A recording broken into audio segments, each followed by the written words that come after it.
বাংলাদেশের সংখ্যালঘুদের সাহায্য করুক ভারত সরকার, যারা চলে আসতে চাইছেন তাদেরও সাহায্য করুক নয়াদিল্লি। গতকালও কেন্দ্রকে এভাবেই নিশানা করেছিলেন মুখ্যমন্ত্রী মমতা বন্দ্যোপাধ্যায়। ভারত সরকার প্রতিনিধি পাঠিয়েছে, এটা তো ভারত সরকারের দেখার কথা, আমার তো দেখার কথা নয়। তো আমাদের লোকেদের ফিরিয়ে আনার ব্যবস্থা করা হোক, এটা তো আমি অলরেডি বলেছি। আমরা চাই government of India must act. Border থেকে তো অনেকে চলে আসছে আমি শুনছি, কিন্তু বিএসএফ কোথাও আটকাচ্ছে, কোথাও আটকাচ্ছে না। ইন্দো বাংলাদেশ একটা বর্ডারও তো বন্ধ করা হয়নি। বন্ধ করলে তো ইনস্ট্রাকশনটা আমাদের কাছে থাকতো। আমাদের কাছে এ ধরনের কোনো ইনস্ট্রাকশন নেই। কাজেই টোটালটা গভর্নমেন্ট অফ ইন্ডিয়ার ব্যাপার। আমরা শুধু চাই তারা আমাদের মাইনরিটিসদের রক্ষা করুক। যাদের বিরোধিতা করা সেটা করতে পারতাম আমরা।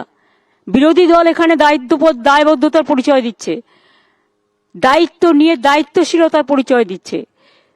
আর কেন্দ্রের শাসক দল তারা যদি নিজেদের রাজনীতি করবার জন্য প্রধানমন্ত্রী যেটা দায়িত্ব সেটা তারা পালন করছে, বলুন আইনটা নিজের হাতে না নিয়ে ভারত সরকারকে পালন করতে। আর এরই পাশাপাশি নজর রাখবো ভোটের আগেই দিল্লিতে সতর্ক পুলিশ। দিল্লিতে অনুপ্রবেশকারীদের চিহ্নিত করতে পুলিশি অভিযান। আরো বিস্তারিত এই বিষয়ে মৈত্রেয়ী জানাতে পারবে। সরাসরি মৈত্রেয়ী আমার সঙ্গে রয়েছে। মৈত্রেয়ী, ভোটের আগেই দিল্লিতে পুলিশ সতর্ক, কি কি সতর্কতা নেওয়া হচ্ছে, কি কি পদক্ষেপ নেওয়া হচ্ছে এ বিষয়ে?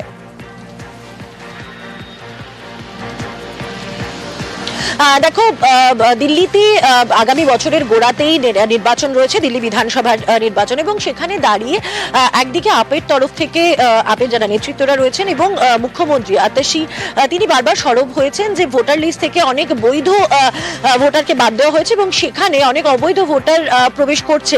এবং একই সঙ্গে অনুপ্রবেশ ইস্যুটা, অর্থাৎ অনুপ্রবেশকারীরা দখল নিচ্ছেন দিল্লির, এমন অভিযোগও কিন্তু রাজনীতির সারফেসে উঠে গেছে। এবং বাংলাদেশের বর্তমান যে পরিস্থিতি, সেই পরিস্থিতির কথা মাথায় রেখেও লেফটেন্যান্ট গভর্নর VK সাক্সেনা তিনি গতকাল পুলিশ কমিশনারের কাছে, দিল্লি পুলিশ কমিশনারের কাছে একটি চিঠি লেখেন এবং সেখানে তিনি বলেন যে সমস্ত অনুপ্রবেশকারীরা রয়েছেন দিল্লিতে তাদের খুঁজে বের করতে হবে এবং তাদের যে সমস্ত ডকুমেন্টস রয়েছে সেটা ভেরিফাই করতে হবে এবং পর্যাপ্ত ব্যবস্থা নিতে হবে।